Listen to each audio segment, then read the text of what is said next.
2 decades since players first stepped over the threshold of the Spencer Mansion, Resident Evil has rediscovered the peculiar thrill of opening a door. Among the original game's most distinctive flourishes are its unearthly, cutaway room transitions, doors gliding through darkness, their jaws creaking open to engulf you. Resident Evil 7 draws on vastly different design traditions, many of which it sadly struggles to build on in any significant sense, but at least to begin with, its doors give off a comparably eerie vibe. You'll nose against them tentatively, feeling for the chink of a lock, the pickled paintwork glistening under your flashlight in a way series creator Shinji Mikami could only have dreamed of back in 1996. You'll nudge them ajar and pause, ears pricked for a reaction, eye trained on a sliver of mantelpiece or desktop. If you're making use of the game's slightly ramshackle but quite impressive PlayStation VR support, you might physically crane your neck around the frame. Then, after checking your ammunition and, perhaps, reshuffling the weapons you have mapped to the D-pad, you'll sag forward into the room, angling to place your back to a wall as you scan its invariably grim contents, the fizz of a CRT screen in a corner, fly-blown pans of meat, the frayed aurora of a bloodstain. Encountering nobody, you'll spin on your heel to appraise the corridor you've just left. Nope, no obvious signs of malicious intent. Returning your attention to the room, you'll take another few steps forward and slowly breathe out. Then the door will swing shut behind you with the gentlest of clicks, and you'll throw the controller at the ceiling. Recommended video. Poster. Resident Evil 7 is, in its way, as much a grab bag of influences and themes as the would-be series capstone, Resident Evil 6, a game that set out to merge every form Resident Evil has taken over the years into one ungainly whole. The first-person perspective and lumbering character movement evoke FEAR and Condemned. Narrative designer Richard Parisi's credits include 2 of the former's expansion packs, while the dreadfully greasy and emaciated art direction calls to mind the Amnesia series and Resid's ancient rival, Silent Hill. Resident Evil 4's crowded encounters are a distant memory, but there are shades of its frenzied risk management in combat. You can target the limbs of certain enemies to stall their attacks, or aim for the head, or whatever most resembles a head, in the hope of a swift, ammunition-conserving finish. 1. The firearms include 3 varieties of pistol, an SMG, remotely detonated explosives and a flamethrower, which comes in very handy indeed against the insect swarms that suffuse one area. Where the 6th game couldn't decide which of its strands to prioritize, however, the 7th has one unifying goal, to revive something of the original's haunted house, that Baroque labyrinth of statue puzzles and blind corners which was among the first video game environments to really play with the possibilities of a 3D plane. In this regard, Capcom is onto a winner. Resident Evil 7's setting is the Spencer Mansion with a hearty dash of southern comfort, a dilapidated manor sweltering in the haze of backwater Louisiana. It's a delightfully textured backdrop, with its peeling wallpaper, rickety balconies and corridors laced with rot and memorabilia, but the key draw is that it's a single, believably joined-up environment that encloses the majority of the game's 12-hour plot. That's a recipe for intrigue and suspense, whereas Resident Evil 6's scattershot global tour was merely a recipe for confusion. Virtual insanity.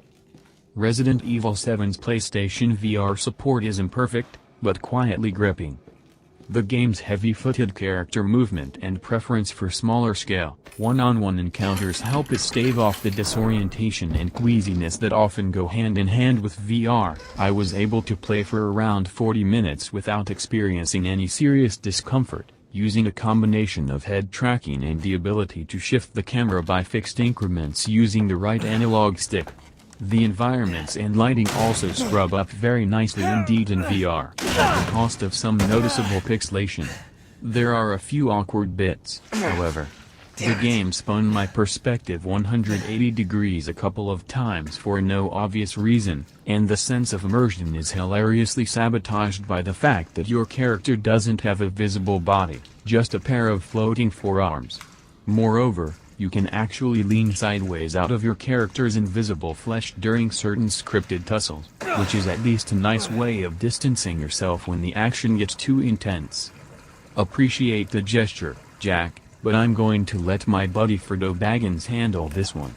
Unintended hilarity aside, if you're looking for a proper campaign-length demonstration of PSVR's capabilities, this is a reasonably solid pick. Assassin's Creed Origins Guide, Walkthrough and Tips. Assassin's Creed Origins Guide, Walkthrough and Tips. Everything you need to know about stealthing and stabbing your way along the Nile. There are a couple of chapters that take you beyond the grounds of the Baker estate, but for the most part you'll be exploring the mansion itself, a two-story pile with a sizable basement, and a few smaller outbuildings, including the guest house from the game's beginning hour demo. The story sees eminently forgettable lead Ethan traveling to the mansion following a message from his wife, the rather more charismatic Mia, who has been missing for several years. On arrival he soon makes the acquaintance of the Bakers themselves, a family of undead bumpkins who spend their days abducting people and somehow transforming them into various flavors of mutant monstrosity. Jack Baker, the dad, is an implacable and seemingly unkillable butcher. Marguerite, his wife, is a screeching harridan with a retinue of oversized insects. Their son Lucas is a twitchy amateur inventor who'd rather trap you in a maze of laser tripwires than tangle with you in person. Resident Evil 7's take on the popular motif of the malevolent game designer. And then there's Evelyn, the obligatory spooky little girl, whose origins are the plot's biggest revelations. While they spend plenty of time off-screen, the Bakers are never far from your thoughts.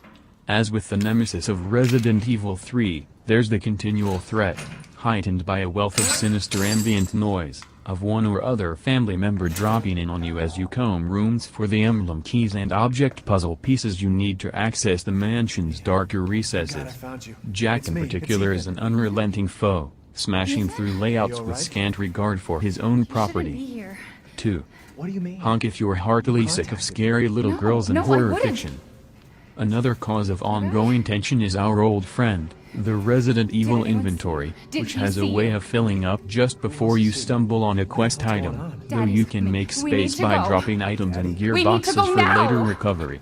The game's stripped-down crafting system adds to the pressure. It sees you mixing sachets of chemical fluid with various raw materials, and you'll always have more of the latter than the former, which creates some pleasant quandaries. Is it worth topping up your supply of grenade launcher rounds, or should you hedge your bets and craft another healing spray? Perhaps Resident Evil 7's most intriguing quality is how it plays around with the idea of retracing your steps. For starters, it deploys the classic Metroid tactic of surrounding you from the get-go with doors you can't yet open or rewards, including that eternally coveted prize, the shotgun, you can't quite reach. A straightforward incentive to backtrack that helps entrench the mansion's crumbling layout in your mind. On top of this, you'll find the odd cunningly oblique photograph of a room furnishing that hides a treasure, such as the adrenaline shots that permanently increase your maximum health, which encourages you to attend to the fine details of every interior, however grisly. There are also a few flashback sequences, triggered by playing back VHS cassettes, in which you explore locations through the eyes of another character, hours, days and, in one case, years before. Entertaining in himself, there's a ghastly episode that casts you as a man trapped in one of Lucas's inventions, tarnished a little by an obvious designer's kludge to ensure you don't accidentally break the puzzle. These flashbacks create a fun balance of predictability and unease when you return to the present. It's impossible to know how much of what you've just seen on tape corresponds to what actually lies in the shadows ahead. 3. Some of the puzzles involve rotating an object under a projector to cast a forbidding silhouette. There are attempts in-game to explain the presence of such weirdly ornate mechanisms in the manner, but they're not all that convincing.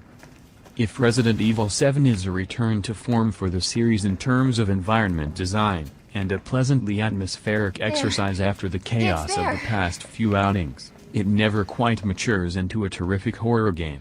There's a dispiriting reliance on scripted jump scares. At one point, I actually caught the game spawning one of the Bakers around a corner.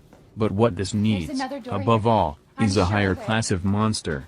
The bakers may daunt when not in view, but they're too conspicuously mashed together from genre staples to seriously unsettle when they are, and the eventual boss fights vary in quality.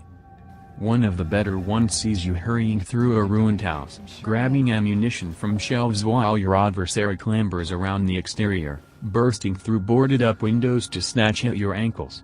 The boss spawns smaller threats if left undisturbed for too long, so at some point you'll have to grit your teeth and muscle in. Less impressively, there's a battle in the mansion's fetid underbelly which involves using the environment to stagger your opponent, before venturing into melee range. It's at this point that Ethan's sluggish handling stops being a source of agreeable stress, and starts being plain old annoying, as you strain to line up objects correctly and feel your way around your enemy's defenses. The bakers aside, there are 3 types of enemy in Resident Evil 7, collectively known as the molded, fungal bipeds crowned with lamprey-like teeth, agile quadrupeds who can be dangerously easy to lose in the undergrowth, and waddling bullet sponges who explode when they die. As far as zombie variants go, they're more than usually revolting, but their revulsion is skin-deep, especially during the story's final third, when you should have firepower to spare.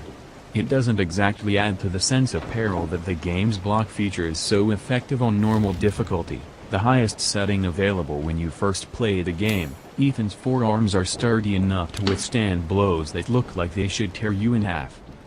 Popular now. This week, Wordle featured a different word for 2 groups of users. Nit cool. Platinum Games says NFTs have no positive impact on creators or users in any sense. If it smells like money, Konami's going to be there in a heartbeat. No Man's Sky's first update of 2022 brings a much-needed combat overhaul. Plus AI meshs and robotic drone pals. 4. As with the PS1-era Resident Evils, the HUD leaves how much health you have left open to question. You'll always know when you're on the point of death, but the difference between getting by and a couple of blows from toast is hard to nail down. Simultaneously, Capcom's most inspired and its most counterproductive decision with regard to Resident Evil 7 was to release one of its locations as a demo, updated in the months before launch with side areas, new conundrums and new terrors. In the process, it has created a rival and, in some respects, a more adventurous version of the title, a sort of potted horror game as service that, like Konami's much more and Silent Hill's teaser PT, embraces the notion that one and the same place can be an object of perpetual dread, providing it's not quite the same place each time. Via its VHS cassette flashbacks, Resident Evil 7 does toy with the concept of locations that mutate, and its conclusion does take you back to square one in an intriguing way, though the final battle is more whimper than bad. But at heart it's a fairly pedestrian species of bogeyman, a series of peekaboo jolts and serviceable gun battles strewn across a sumptuous, cohesive environment, constructed with no shortage of craft but not a whole lot of real imagination. Those doors may unnerve at first glance, but once you've acclimatized to Resident Evil 7's tactics, it seldom gives you much reason to be afraid of what lurks beyond.